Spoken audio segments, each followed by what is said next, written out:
Okay, so hello everyone and welcome to today's webinar hosted by the early career researcher from the Global Health Bioethics Network. Okay. So this webinar is part of an open series where we discuss a wide range of topics in health and bioethics. And today our focus is bioethics and conflict. My name is Wellester and I am a research fellow with the network, and I'll be introducing our speakers for today's session. But before we get started, there's a few housekeeping points. Please keep your microphones muted during the presentations to avoid distractions.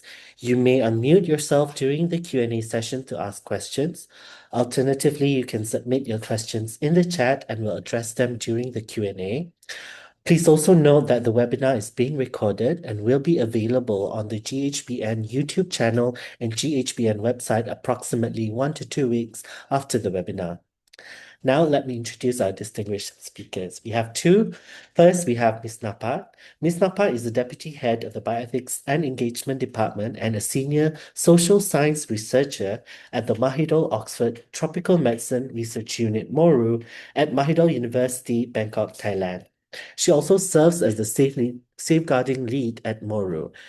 She has conducted extensive work along the Thai-Myanmar border, focusing on the health and well-being of refugees and migrant population, and her work includes studies on persistent depression in pregnant Fiji women, culturally responsive research ethics, and community engagement through advisory boards. We are very fortunate to have her share her insights on bioethics in conflict-affected settings today. We also have with us Professor Dr. Talia Arawi. Dr. Arawi is a professor of bioethics and the co-founder and CEO of the T2P Regional Center for Health Ethics Training and Consultancy. She's also the founder of the Salim El Host Bioethics and Professionalism Program at the American University of Beirut. So, Prof. Dr. Arawi's research spans many areas, but for today's topic, her work focuses on bioethical challenges in conflicted zones, examining the dilemmas faced by healthcare workers and communities during armed conflict. So we're thrilled to have both Ms. Napa and Prof. Talia with us today and look forward to engaging in thought-provoking sessions.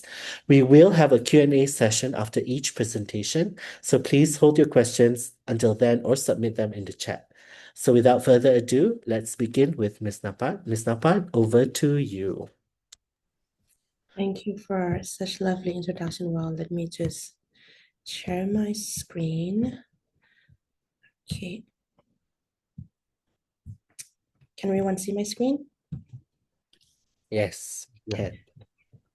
Great. Thank you for having me on this talk of bioethics and conflicts. And today my talk will be focusing on the case study of the Thai-Myanmar border. Okay. Just to give you a bit more background on who I am and where I work for the Mahidol Oxford Tropical Medicine Research Unit. We are a tropical health networks and we conduct targeted clinical and public health research with aims to discover and develop appropriate, practical, and affordable interventions that measurably improve the health of people living in resource-limited setting of the world. With patient-centered research is the core of our activities since our establishment in 1979. We are geographically dispersed across 5 research units, and currently we have around 60 Moru-led collaborative clinical research sites. We have around 900 colleagues who are researchers, supporting staff, and others in the team. One of our sites is the Shoglo Malaria Research Unit. It was set up around 1986 with mission to tackle malaria. And SMRU conducts research at the same time provide humanitarian work on the Thai-Myanmar border. And all of the healthcare on humanitarian work includes treating of malaria, providing services for maternal and child health, screening and treatment of tuberculosis and other tropical diseases impacted by the people living in the Thai-Myanmar border area. On the study of epidemiology, it focuses to provide treatment and prevention for population impacted by malaria. SMRU has clinics and laboratories, and they are staffed by a combination of foreign doctors and researchers, and local Korean and Burmese healthcare workers are majority of our staff in our sites there. Most of our patients that are served at our clinics are migrant workers and refugees from Myanmar. Since our establishment, we have treated more than 150,000 patients, and we have provided more than care to more than 200,000 migrant pregnant women. All of the research projects at our site at SMRU are reviewed by at least two ethics committees, but neither of these committees have members with lived experience or have in-depth understanding of the broader context, because they're either in the provincial level, or they're in Bangkok, or they're in Oxford in the United Kingdom.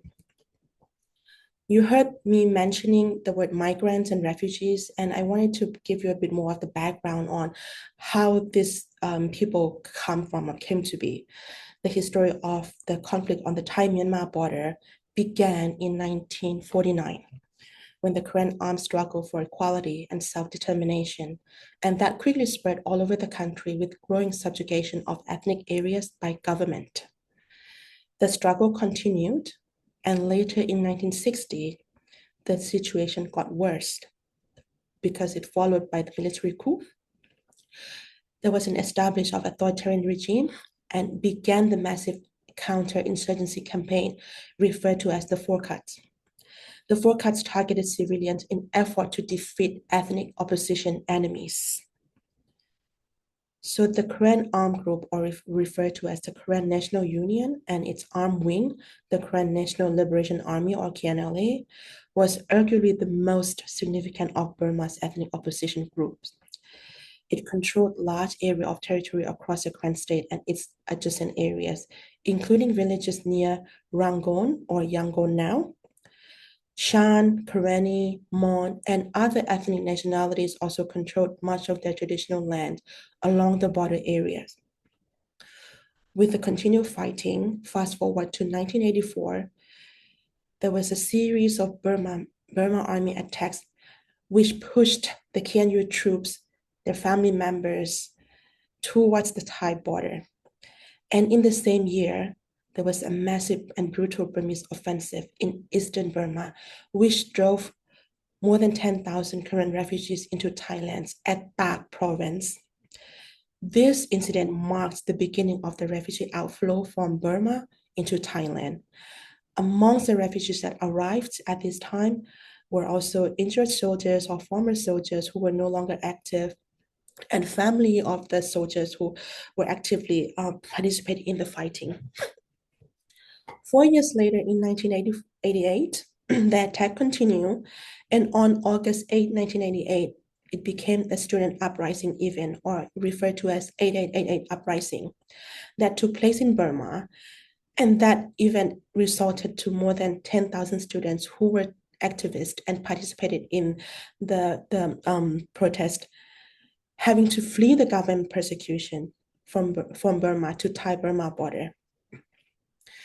The flight of the students in 1988 made refugees that arrived in the previous year realize that there was no going back as they had hoped for, because going back was always part of their hope and their plan. With the continued attack, and fast forward to 2021, with the latest military coup that happened on 1st February 2021, if some of you remember, this was still during the pandemic lockdowns. This involved widespread systematic attacks against civilians population nationwide, include bombing.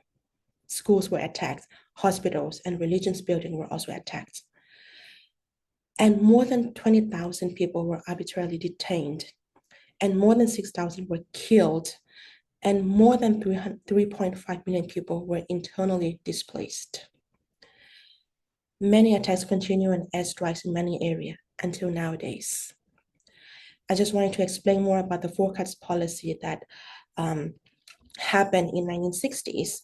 The Four Cut policy, or Pya Le Pya in Burmese, is a strategy that aims to cut off four main links. They include food, finance, intelligence, and recruits.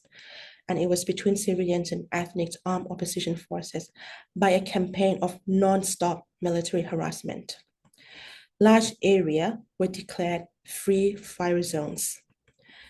An entire community were forced to move to fenced areas subjected to tight military control. Anyone during this time who tried to remain in their homes and refused to leave would be shot on sight. Tens of thousands of communities were destroyed by the full cut policies. Many people that are residing in the refugees camp right now in Thailand are still struggling from the incident that happened decades ago. Now, what then makes the border looks like? Because a lot of people fleeing towards the border. This map is showing the establishment of the temporary shelter or refugee camp on Thai side of the border, located very close to Myanmar side. It caused the influx of refugees and migrants from Myanmar since 1980s, and this influx continues until nowadays. Migrants and displaced persons are mainly of Korean and Myanmar ethnicities from that specific conflict. This population have high mobility, they are poor, they have low income, and they have high level of illiteracy because all of the continuing conflicts for these many years disrupted their educational opportunities. They face disease burden, such as malnutrition, anemia, malaria, tuberculosis, and of course, mental health and other seasonal flus. Many also resort to alcohol and drug misuse. The ongoing conflicts was worsened with the coup in 2021 and with active ongoing attacks resulting in the influx of activists who participated in the civil disobedience movement. Another characteristic of the border area, specifically in the dark border or in Mesot, is that it is part of the special economic zone. It is the East-West Economic Corridor and a trade hub because its strategic location close to Burma, and Mesot itself has two borders where goods and economic border trades are happening. Migrant workers that are residing in this area would be employed in manufacturing sectors. Many are doing domestic work, agricultural work, construction, and other intensive daily labor work, meaning they work in the farm or they do hard, heavy labor lifting. Majority of migrant workers in this area are undocumented. So that means they don't have health insurance. The income is approximately around 100 to 300 US dollars per month per person, which is below the minimum wage in Thailand. Migrant workers in this area at this border can be categorized into three groups. Group one is referred to as the stable group, meaning that they live with the employer, they have stable employment, they are offered with accommodation, and they are protected by the employer. Group two are the cross-border group. They live on Myanmar side, on the Myanmar side, and then they get picked up early in the morning by the farm owner for a casual daily work. They would work for the day and then they get dropped off by the border where they walked across the border and go back to their home. Group three is referred to as the unstable group. They live on Thai side of the border. They're scattered around the area. Their accommodation could be variable or none, and usually it's self-arranged. They have high mobility because they tend to move around a lot just to seek work and move from one employer to another. This group is categorized as the most vulnerable and they're hard to reach group. Now let's look at the magnitude of impact from all of these years of conflicts in the area. It increased security measures, limiting travel and movement. And it increased poverty, jobless, and uncertainty and health problems because constantly having to flee, they may cause injuries, they may have to hide in the bush, they may be exposed to malaria. This also increased migration to Thailand, including skilled workers, and increased human trafficking and exploitation. Some migrant workers that arrive in Mesot may want to go to other cities in Thailand and would pay a trafficker to get them there. And it also increased number of statelessness because people had to flee all the time, and children may be born in the woods and would not have any documents. With the recent conflicts in 2021 resulting in the arrival of civil disobedience movement activists, and a lot of them are skillful, they are teachers, doctors, they arrive on the border and then they also seeking employment in the area. The Myanmar refugees and migrant workers continue to face stigmas. because they speak different language, they don't have documents or the way they look, and often they are blamed for any outbreak of the disease. Sanctions and cut from international community only adds more impact to villages or civilians. And the armed control area along the border has become a hub for transnational organized crime and syndicates, including fraud-based scamming, money laundering, and human trafficking. You see the picture here. The top one is the picture that was taken 2 weeks ago from the reporters where the attack was happening, and then when the Myanmar army sent the fighting jet on the border to drop the bomb. The photo at the bottom is when the armed group raided a casino or a scammer hub. And these are all the people who were trafficked from other countries to the border area and forced to work in the scamming business. And the continued attack across the border not only impacts Myanmar people on the Myanmar side, but it also impacts villages in Thai side because shells and bullets and debris also landed on Thai soil. What are then the impacts on health and research? Of course, it caused disruption on medical and research supplies. It increased malaria cases and tuberculosis and other infectious diseases, for example, waterborne illness and diarrhea, because when you're in hiding, you're hiding in the bush, you can't start fire and boil water.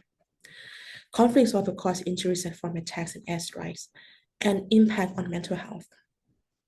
It increased safety concern for research and healthcare staff working in the area, and the staff are exposed to moral distress, mental health issues, and other risks.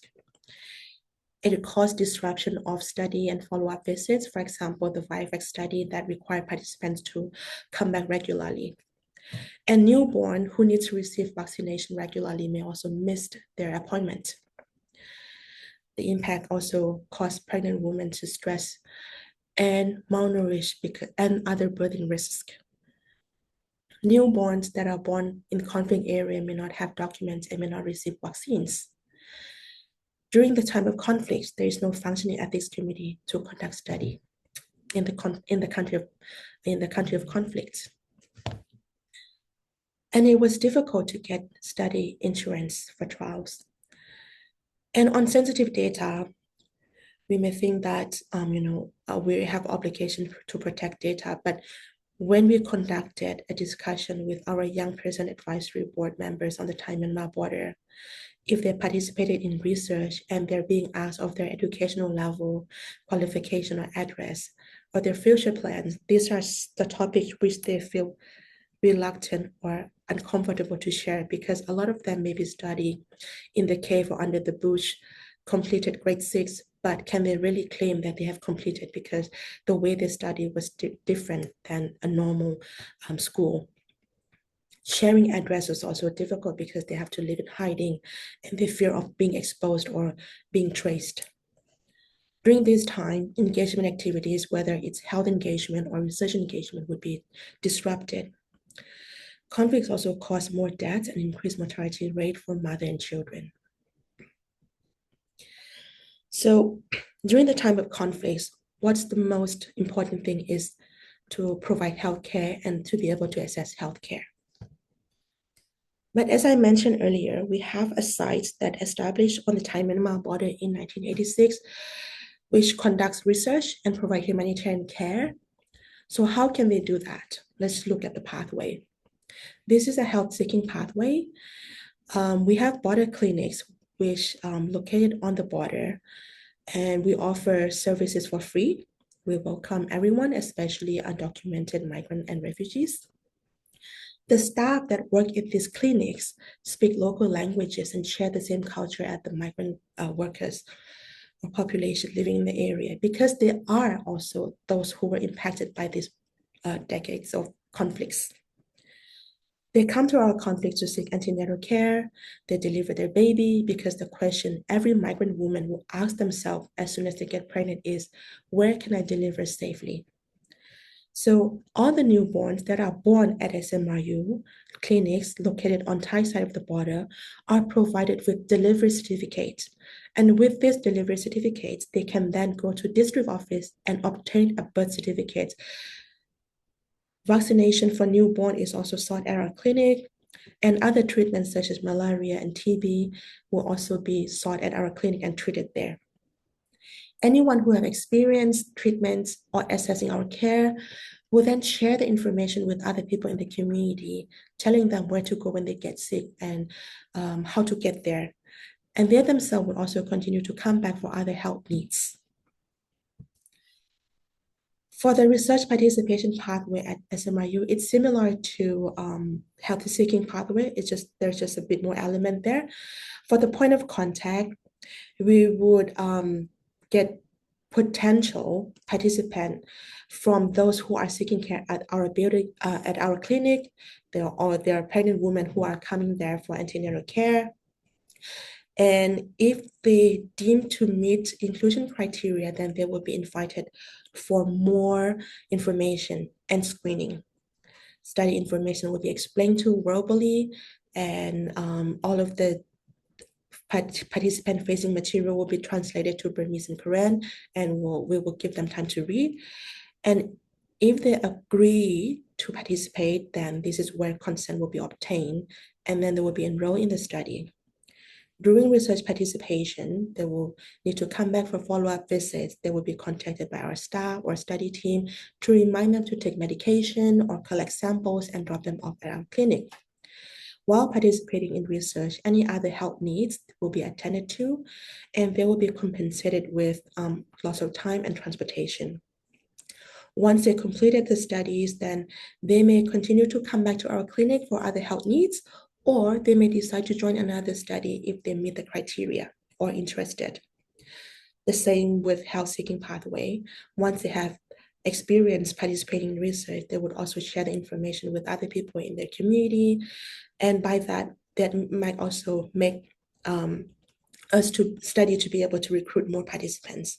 And sometimes they accompany each other and come back to the clinic because their friend may feel reluctant to travel to the clinic by themselves.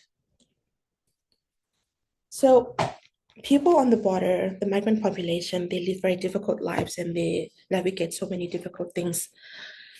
So we wanted to understand how vulnerabilities of daily living create ethical dilemmas in research encounters along the Thai-Myanmar border. We conducted a study, part of the REACH study, the Resilience, Empowerment, and Advocacy in Women's and Child Health Research. This study was linked to two approved clinical studies, one on treatment of uncomplicated malaria during pregnancy and another on hepatitis B prevention during pregnancy. You will see that most of the participants in this linked study are migrant women who are pregnant. The data collection for this study was between December 2017 and March 2019. For anyone who refused to participate in the study would receive the free care, and it has no effect on their future care. This qualitative study, we interviewed 32 individual women and we conducted 10 focus group discussion with 48 participants. Our main finding shows that political vulnerability, is the root cause of many vulnerabilities. They face economic vulnerability, meaning that they face unstable employment, they are underpaid, they have no income security, and this leads to social vulnerability where they face family separation, having to leave family or children to come seek employment, no or lack of access to education, and some face family conflicts and domestic violence and substance abuse. They also face health vulnerabilities because they do not have legal status. They do not have entitlement to seek care at public facilities, or they would have to pay, but they can't afford to pay because they do not have enough income. The hardships of migrant communities face are significant, but many women we've spoke to in our study also find ways to navigate these challenges and rely on support networks, including family, their employers, community leaders, and non-governmental organizations. Some of their employers provide basic housing, protection from authorities, although many are not able to access healthcare from Thai hospitals, but they are able to access care from non-governmental facilities such as SMRU clinics or other border clinics. And then if needed, to be referred to Thai hospital, that they would be facilitated by this institute.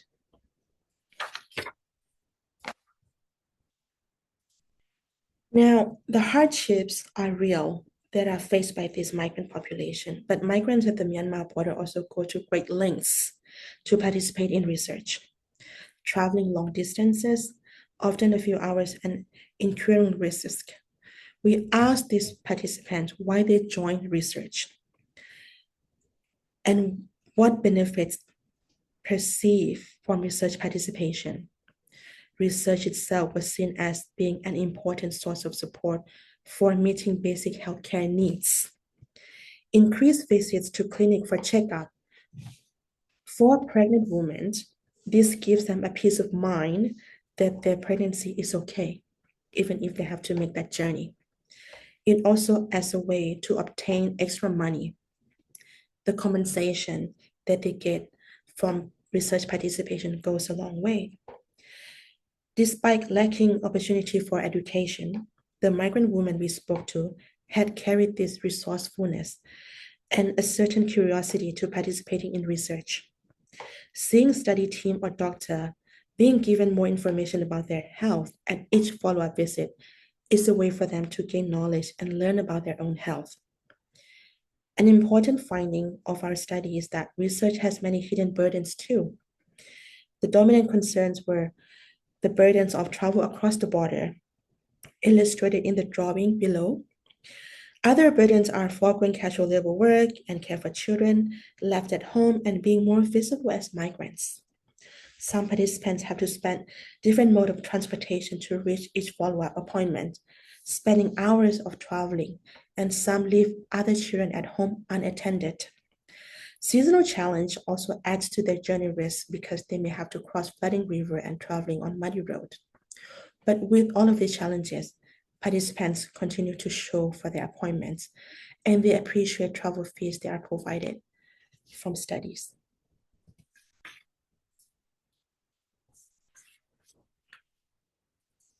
There's also ethical dilemmas and moral distress arising from the side of researchers. The first challenge reported by researchers is balancing benefits and burdens. How much burdens should an individual participant be allowed to take on for future benefit of their own community? In the LINK study, women had to attend many follow-up visits even after delivery. The second is duty of care. SMIU has a rather unique setting and may not be found in many places. It's combining research and humanitarian care together for the population that lives on the margins of economic, social, and healthcare developments. Researchers have to constantly balance their roles as healthcare providers and researchers. Third is fair compensation. Too much compensation that researchers worry about unduly influencing the participants, but too little then they risk exploitation. Most researchers we interviewed in our study prefer to provide more compensation if the study can afford it. And these also worries were exacerbated by a familiar cultural tendency of Karen and Burmese not to complain of hardship and to show gratitude to those who have offered benefit, even a small gesture. This could mean that it may be culturally difficult to say no when researchers offers research participation. And this question if the consent is voluntary. The moral value of ana in Burmese or Grenjai in Thai involves the desire to be self-effacing, respectful, humble, and extremely considerate, as well as a wish to avoid embarrassing others or intruding or imposing on them. Ana is a moral value which is upheld by people living in this region regardless of their educational background or social status. And it is a way of life for which people depend on each other, whether they are blood related or not. This moral value is taught to children at home and in school and reflects one's nobility and graciousness when upholding it. With this moral value, when participants are approached by researchers or study team participants may want to reciprocate for the benefits of healthcare that they've received by participating in research because they're feeling honored towards study and research team. So from our findings, it confirms that research is important to provide evidence-based humanitarian care, as well as offer important benefits to individuals, participants, but it also has hidden burdens. Majority of migrants living in this area are undocumented. They do not have access to basic health care and also struggling to pay for treatments when they need it. For this very reason, SMU tries to address this gap by providing humanitarian care to give back to the community and attempts to reduce this structural gap. We also found that migrant women exercise agency and resourcefulness in navigating challenges in their lives and research participation. When conducting research in areas of conflicts and with population facing layers of vulnerabilities, it is important that researchers are aware of specific background vulnerability and context. The obligation of research institute and researchers are to at least not to exacerbate them or create new vulnerabilities. And in case of the Thai-Myanmar border context, consider minimizing follow-up visits, making sure that compensation is adequate, and design consent process to make sure that participants can understand whether to use an illustration or translation or verbal explanation using lay terms, which will lead to an informed decision in research participation. And lastly, to respect the agency of potential participant by making research available to them. Because research can offer many benefits, some of these benefits researchers may not be even aware of. For example, an increased time with healthcare staff, compensation, which they can save to buy other items, an opportunity for the participants to gain knowledge, to feel empowered to share that knowledge with other people in the community. So the REACH work was funded by the Wellcome Trust and MRC Newton Fund Collaborative Award. We thanked all the advisors and community advisory boards that were involved in the study. And we also thank our participants and our dedicated researchers and field health workers, colleagues working hard in the field. Thank you, the Global Health Bioethics Network, the Southeast Asia Bioethics Networks, and thank you for your attention. Thank you very much, Napat. This was a fantastic presentation. You covered from historical development of the conflict situation in Thai-Myanmar border, all the way to how SMRU was established and the current situation, including the ethical elements. To the audience, if you have any questions, please let us know. Otherwise, I'll begin with one question to Napat. In the meantime, audience can think about the question. Napat, interesting concept of anar, the one you have also published recently, and it's an interesting concept that resonates with a lot of bioethicists. How do you see anar, the concept of anar, affecting agency in research recruitment or informed consent procedure? How do you see the subtle effect of anar impacting on collecting written informed consent? Can you highlight a bit more on that? Yeah. Thank you. Of course, this also elaborated in our paper. So the impact on ANA for informed consent or consent process or research participation is that ANA means you don't ask questions which will make people feel uncomfortable to answer.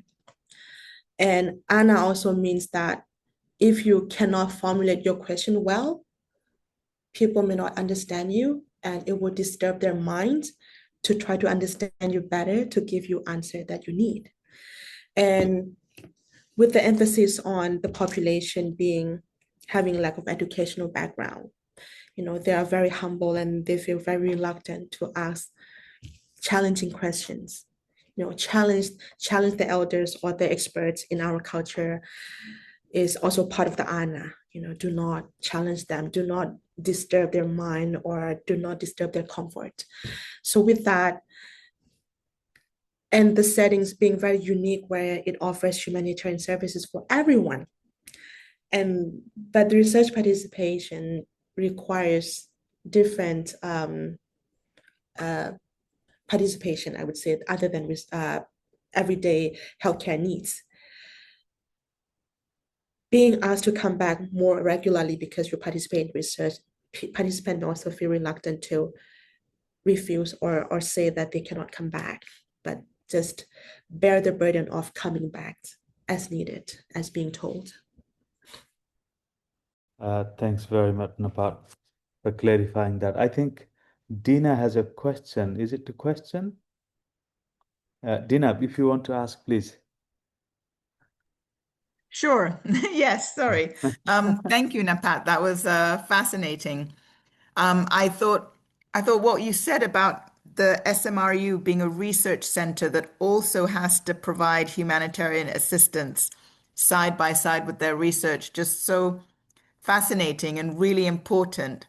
And I was wondering if the bioethicists there, the researchers, have received any training in humanitarian aid or in development work, or if that's something they've just had to learn on the job, and whether you think that any new bioethicists or researchers coming into the region should get specific training in how to, carry out humanitarian aid on top of being a bioethicist, because it's such an essential part of the job. What do you think? I think it's mostly what happens because I spend years and years working at SMRU on the border. It's just you learn on the job mostly, and I think you may get some briefing from your supervisors, from your colleagues, but then a lot of things are just not part of the briefing package. It could be something new, and you just learn as you go. Right. Thank you. I think we have another question from Talia, please.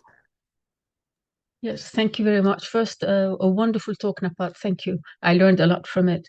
I just have one question, which is perhaps related to the question that my colleague just asked, which is how, if at all, have you faced the humanitarian paradox and how did you deal with it? And between parentheses, just for clarification, the humanitarian paradox is when humanitarian aid workers do research to collect information that is supposed to help those in conflict zones, but at the same time, this data is used against them. Yeah. Thank you. This is the finding that we found that we published in our ANA paper, where researchers also feel more distressed because the balance between being able to obtain data and publish where it advanced their career is imbalanced to the benefit offered to participants who gave them the data. So it definitely caused the more distress for the researchers on the ground doing the work. But I think the setup of our clinics where the same researchers could also be a clinician who offer care and doing research at the same time, the part where care is available and they can find ways to give back is how to balance that. Yeah. Thanks, Napat. Yeah, okay. We have Alex. Please, Alex. Yeah, thank you so much, Napat, for your sharing. Yeah, I just wonder, right, in your context, if the ministries of health, for example, or any international funders wanted to use your finding, what would be the top 2 or 3 policy governance changes you would recommend for this kind of migrant-focused research?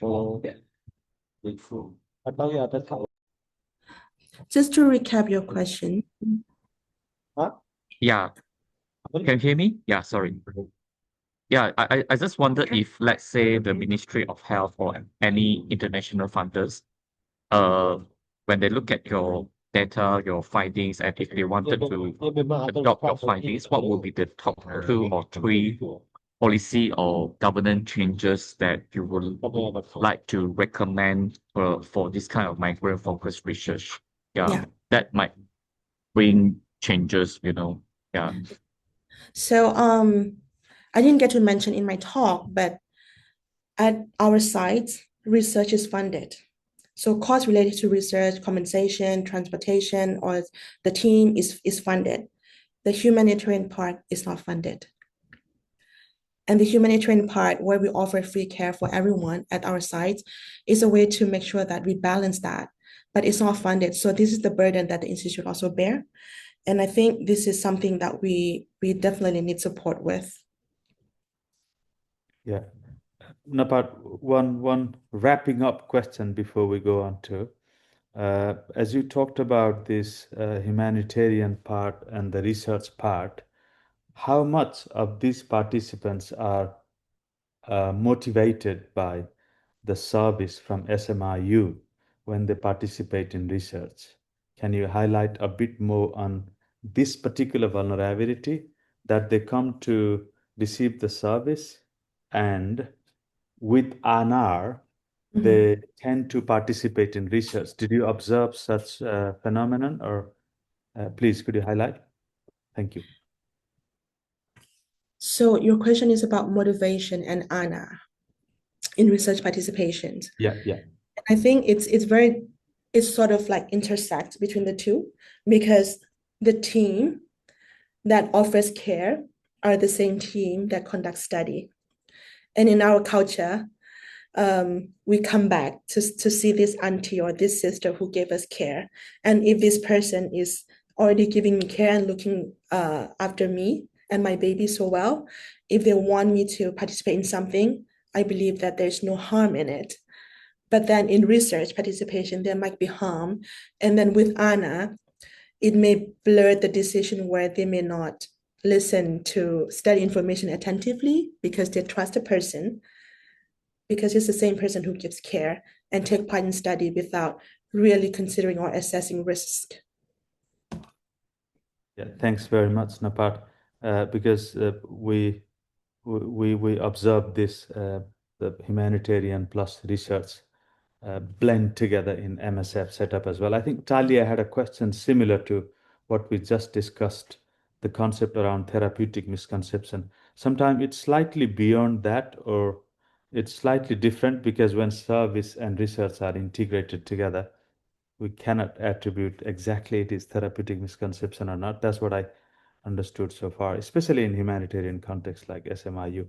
Anyway, Talia, would you like to discuss more, or should we move on?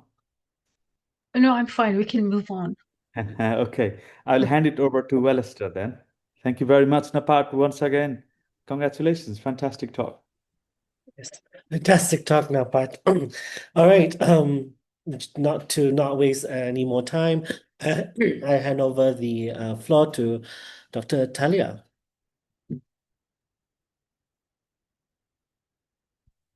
Professor Talia? Yep.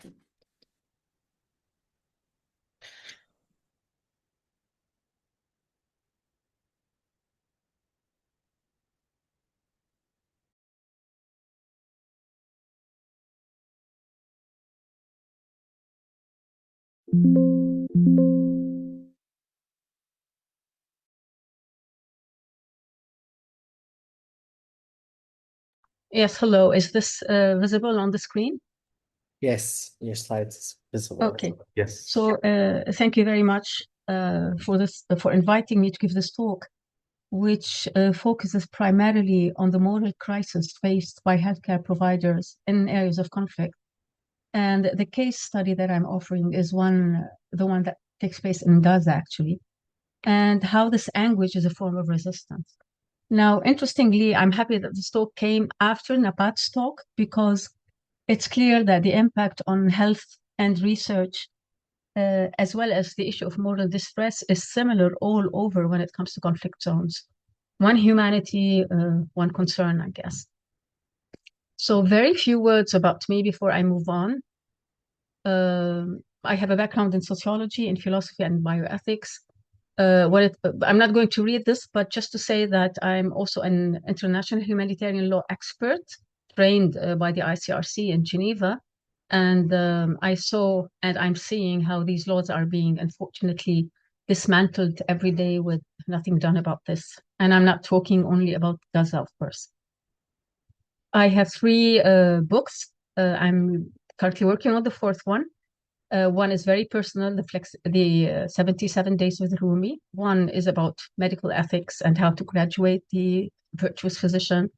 And another one is the first bioethics dictionary in Arabic. Okay, without further ado, I will start this presentation by by this short video that gives you a background on the situation. And the reason I have this is primarily because I was allotted 15 to 20 minutes, so I tried to keep my presentation as dense as possible.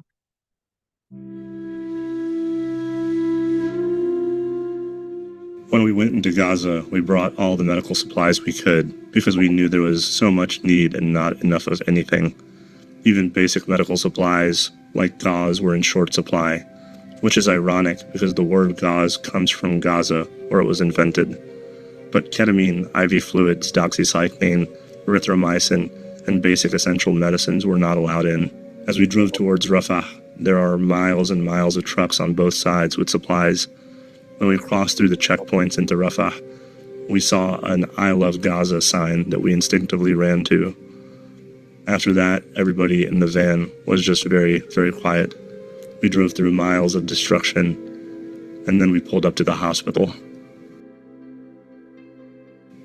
There were a lot of shrapnel injuries. We would have to open their abdomens to make sure that they weren't bleeding to death on the inside.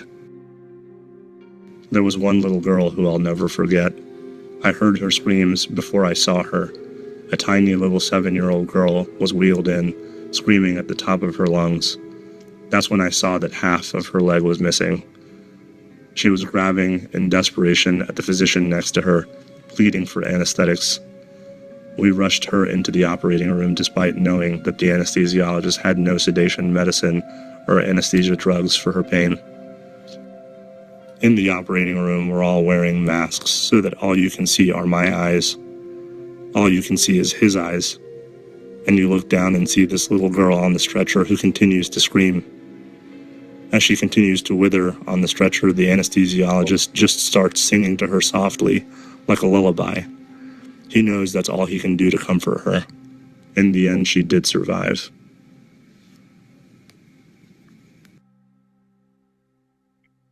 So this is from PHR, of course, and it shows us the devastation and the concerns that physicians and healthcare workers faced in areas of conflict, particularly when the infrastructure is totally devastated. So, okay, so this leads me to the other point that I want to discuss, which is the moral wound. The conflict in Gaza saw attacks on the healthcare system exceeding all norms of urban warfare. It was not collateral damage. I don't like the word collateral damage, but a systematic assault on the fundamental principles of moral neutrality. There was a destruction of infrastructure. Hospitals, ambulances, clinics, and medical storage facilities were all damaged and rendered non-functional. And of course, there were the conditions of the siege, which was a deliberate denial of essential resources, fuel, power, water, and basic medical supplies, crippled by the ability of the remaining facilities to function, and most of them actually were damaged and destroyed, turning them into centers of impossible ethical choices. Add to this the structural violence of imposed famine, which pushed doctors to the brim, and yet they were doing their best to help the patients. So as you see, this talk is from the other side of the stethoscope, if you wish. Instead of talking about patients and wars and how we help patients, I want to shed light on the distress that these physicians feel. So this is a Palestinian girl, Orhan El-Daya. She's a young girl who was stitched without anesthesia, also at Al Shifa Hospital, one of the biggest hospitals that was destroyed. Currently, they have started rebuilding one floor, I think. This scene in particular highlights the moral distress of the healthcare workers, having the skill to heal, but they are being denied the basic tools to alleviate pain. And this becomes the first layer of moral injury. This is another story. The heartbreaking quote from the boy she had, who lost his legs, illustrates the impossible situation that healthcare workers are facing. They cannot restore wholeness and must witness the patient's desperate confusion. He keeps asking me for slippers, and he has no feet. It's a profound ethical burden, the constant inability to meet the standard of care due to the imposed conditions. And I recall one of the physicians who's a friend of mine, who was also working in Al Shifa Hospital. And he was treating this young girl and he had to bandage her eyes in the clinic. And she kept on saying, please turn on the light because I can't see, it's so dark. And he started weeping because he knew that actually she went blind and he doesn't know how to tell her. Here's another short video that I will share with you. Okay, trying to move my, okay.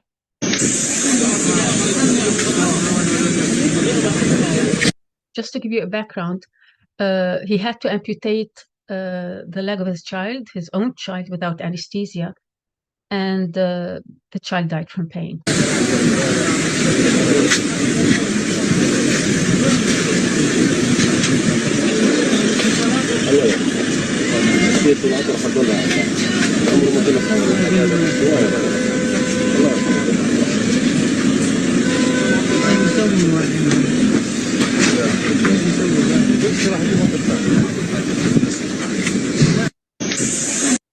The moral injury is truly incomparable when it comes to that. So this takes me to what I call a shift in lenses. To understand what is happening, I think we need to shift from looking via the traditional lens that medicalizes suffering, focusing on individual pathology such as stress, PTSD, post-traumatic stress disorder, burnout as a reaction to terror, because this frames the distress as a personal medical failure. To the second lens, where individual distress is seen and understood as a rational, justified, ethical response to an impossible moral environment. The moral compass is reacting correctly to systematic corruption. So instead of moral injury and moral distress leading to giving up, to seclusion, to other syndromes, if you wish, it is actually leading to the opposite, to more moral courage. So we have, of course, the causes of moral injury are summarized in two: structural violence and the betrayal of medical neutrality. This framework moves the focus away from individual fault, burnout, and places it onto systematic, political, and institutional forces.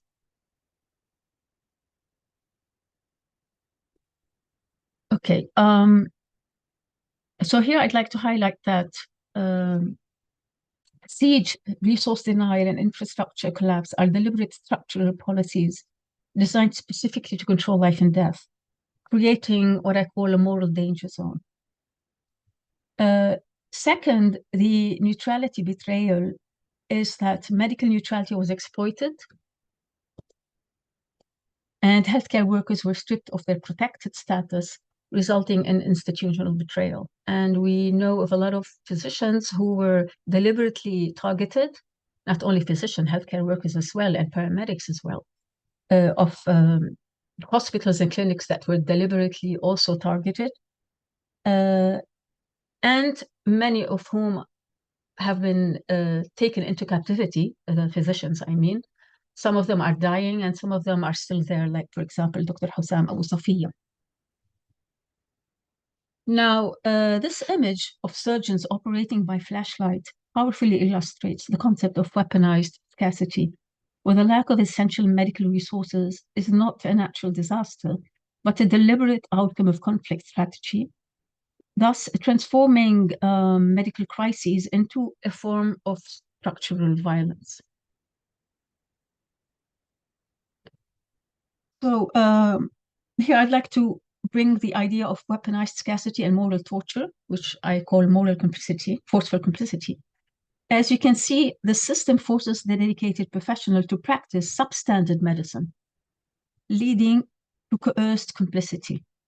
The healthcare worker feels complicit in the death or suffering, not through fault of their own, but because the system has denied them the tools to fulfill their covenant, their promise, their oath, and their duty towards patients.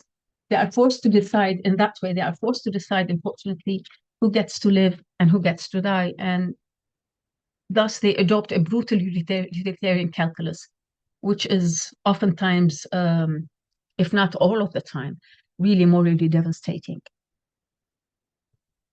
The institutional betrayal and war crimes are basically systematic targeting of hospitals, ambulances, and medical personnel. And this is a war crime designed to erase both the physical structure and the moral witness of care, leading to a profound institutional betrayal and moral injury as international law enforcement continues to fail. This organized destruction shatters the protected status promised to healthcare providers, subjecting them to the pain of deception and eventually moral injury. So we have very clear regulations into international humanitarian law and the Geneva Convention about protecting physicians, but it didn't happen actually. And if you look at the pictures here, the first one is Dr. Abu Safiya treating patients, and then we have a plethora of physicians in front of the body of the fellow physician, praying for his ascent to heaven, if you wish.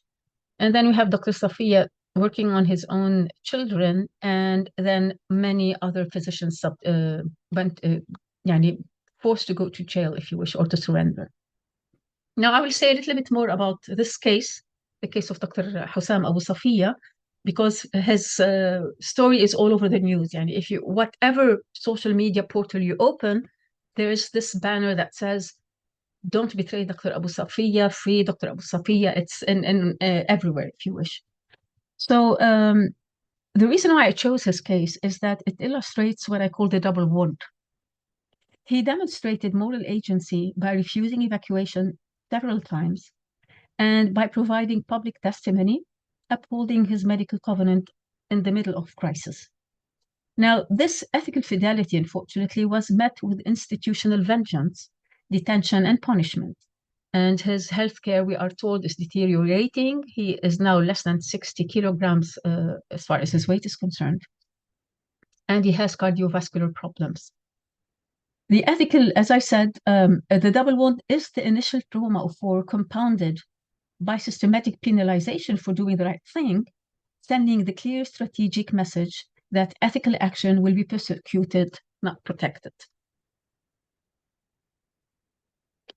Now, moral agency is perhaps the source of everything as far as this is concerned. Acts of moral agency, in other words, refusing evacuation, providing public testimony, upholding the covenant, as I said, were met by institutional vengeance. And the moral injury becomes a double wound. There's the initial trauma in addition to systemic punishment for doing the right thing. So two double injuries, if you wish.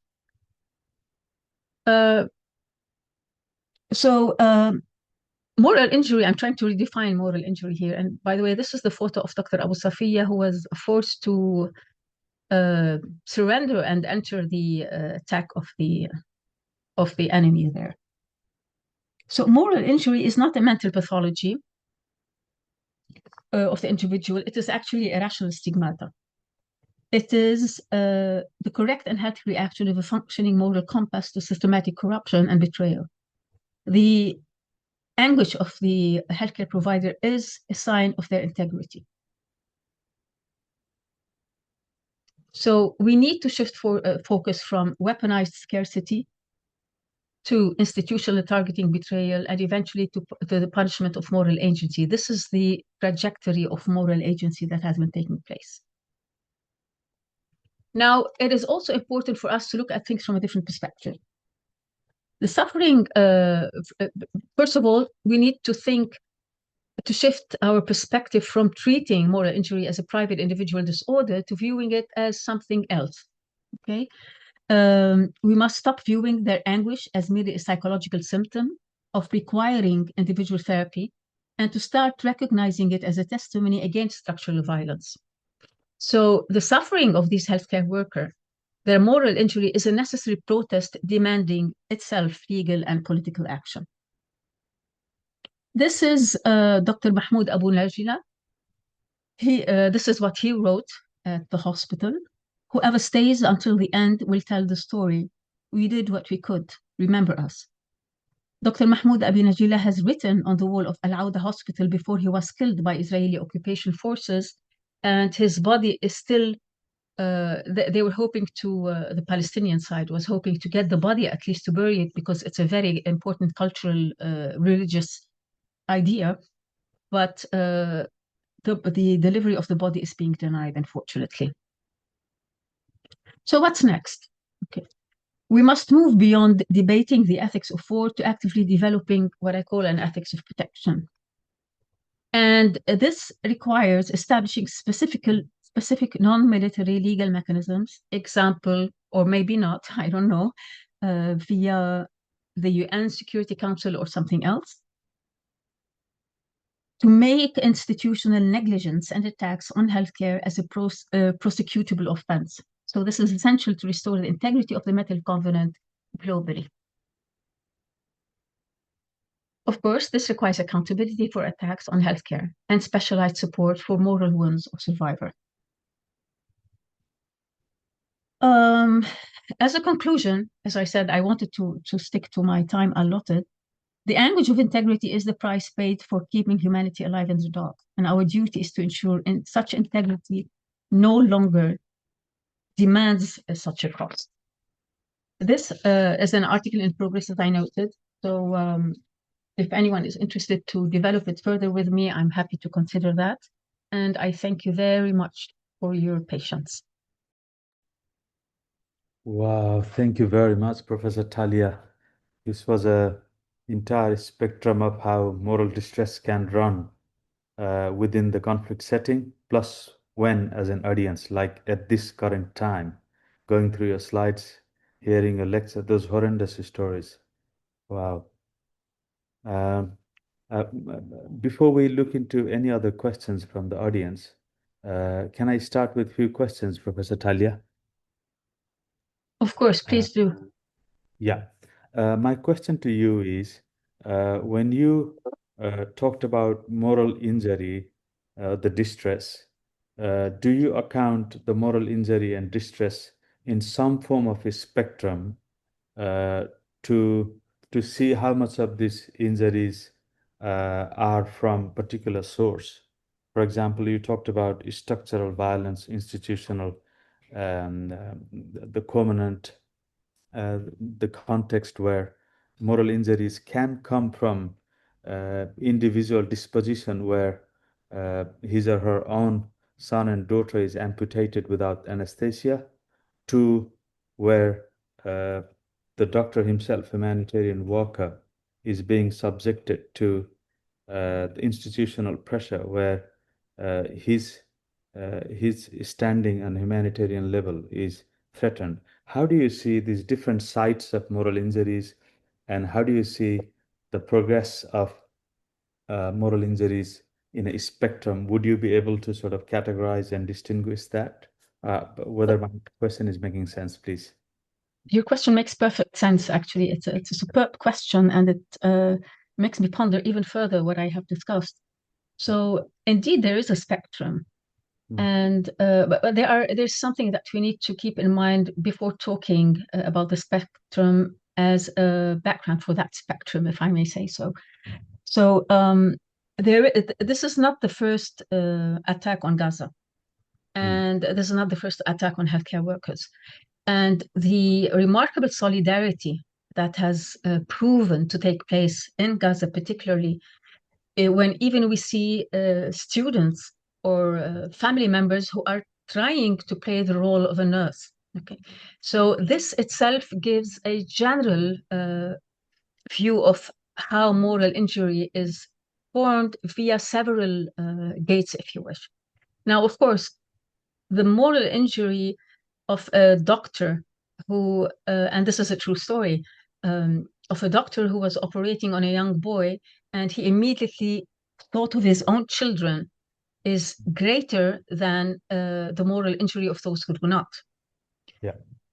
So it is a spectrum, but the toughest, if you wish, grade would be given to those who are the majority, who are experiencing all the forms of moral injury, particularly that living in this situation and in this small area, they have become like a family. They know each other very well. They help each other very well. So it is a huge, it has a huge impact. And thank you very much for that question, Bipin.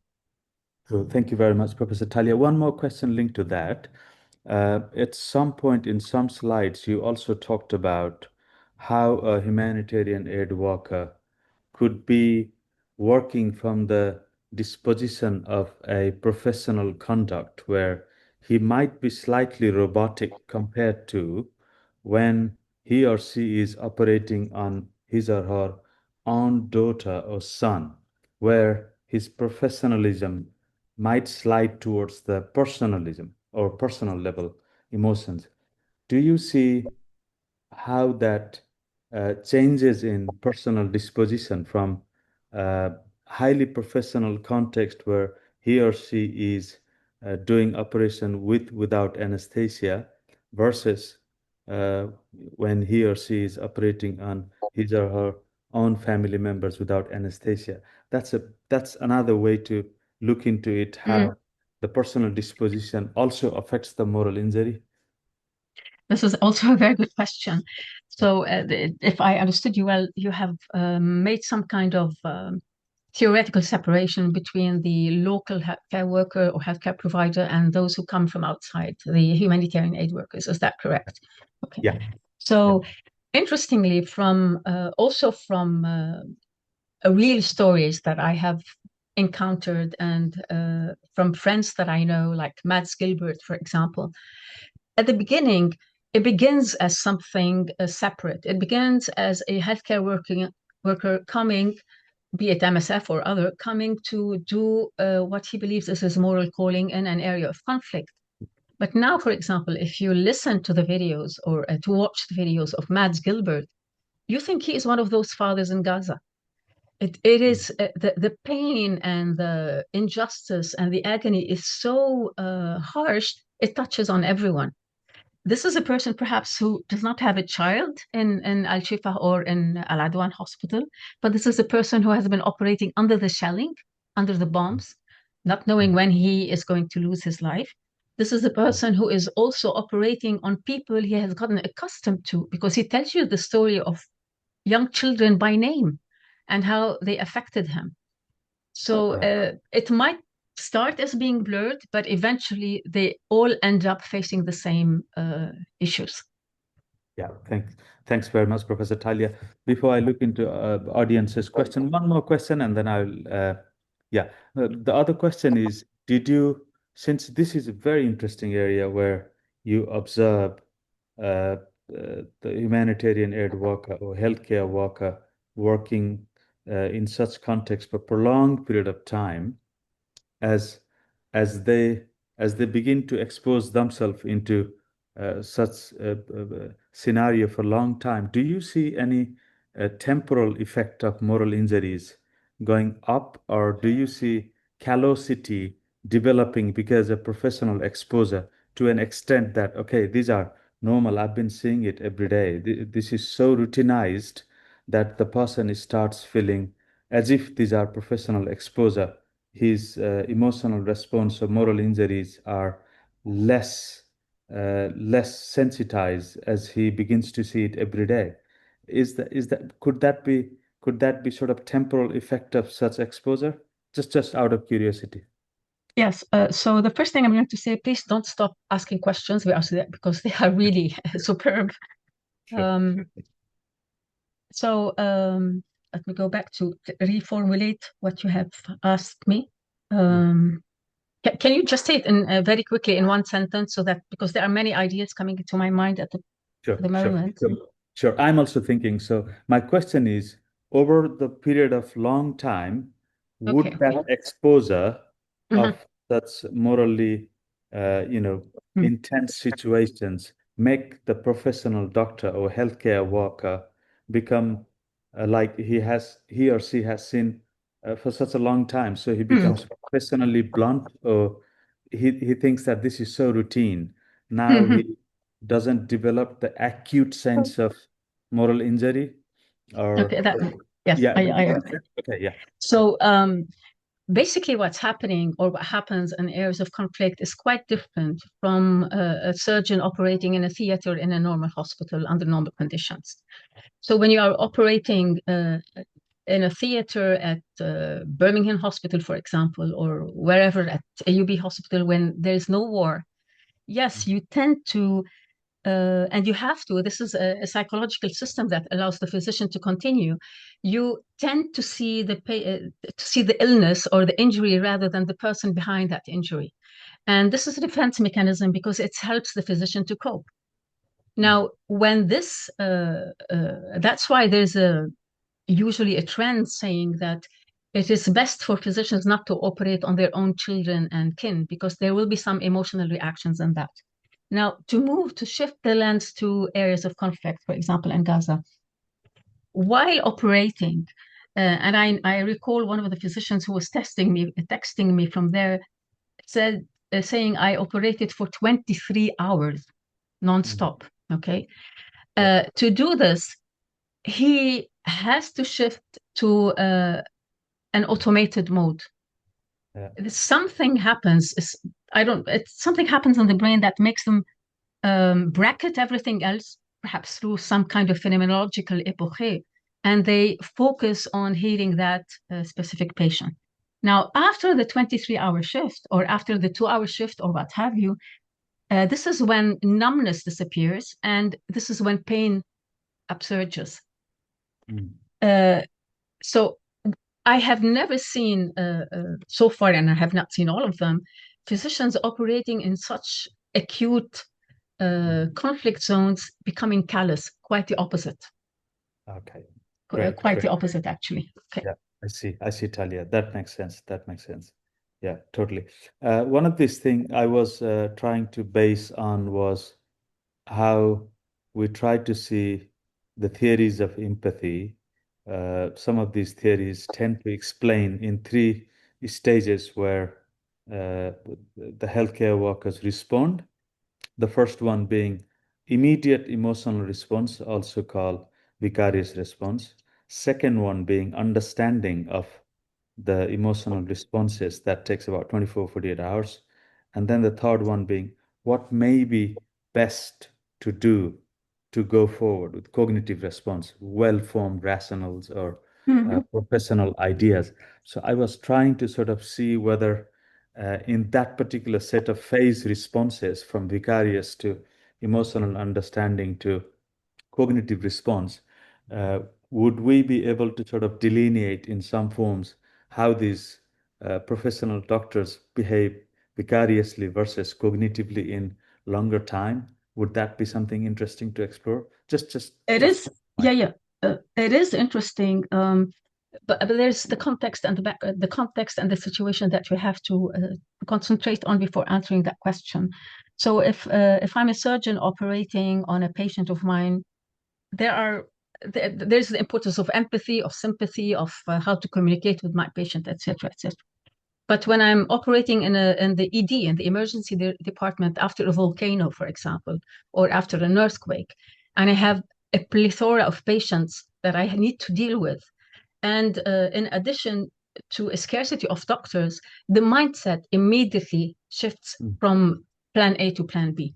Now, consider the situation in Gaza where, and I'm sure you've seen this on social media and in the news, patients and injured people, first of all, the injuries are horrible and they are all piled up, and sometimes you need to operate on the floor. So there's no time for you to go through these stages. Your mind becomes as if the neural connections of your brain are working differently. You will have instead to focus on like this doctor. He didn't know what to do. He sung a lullaby. I don't have anesthesia, and this is an example coming from a friend of mine. He used dishwashing soap to clean the theater. This is how their mindset starts to work. It's totally different from the usual. I hope I addressed your question. Yeah, you did. Professor Tali, I have a lot to discuss with you. Something around how the triangle of limbic system and prefrontal cortex communicate each other in empathy. We'll discuss it more. I think we'll explore if anybody has more questions. Otherwise, I will hand it over to Welester.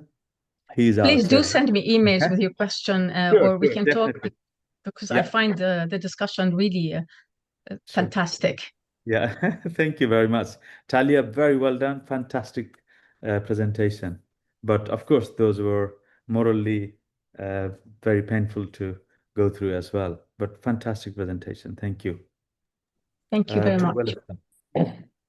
All right. So if there is no other questions from the floor, then I guess that is all for today. Thank you very much to both our speakers today, and thank you very much for all that everyone who has joined today's session. I hope it has been interesting to everyone. I personally find it to be very, very interesting, and yeah. So all right. Thank you again for joining. Everyone, have a nice day. And feel free to connect. I think we should be continuing the same series of webinar next year. So keep a lookout for that. And goodbye. Okay. Yeah, thank you. Bye-bye. Thank you. Bye. Goodbye. Thank you, everyone. Bye. Thank Bye-bye. you. See you. Thank Thank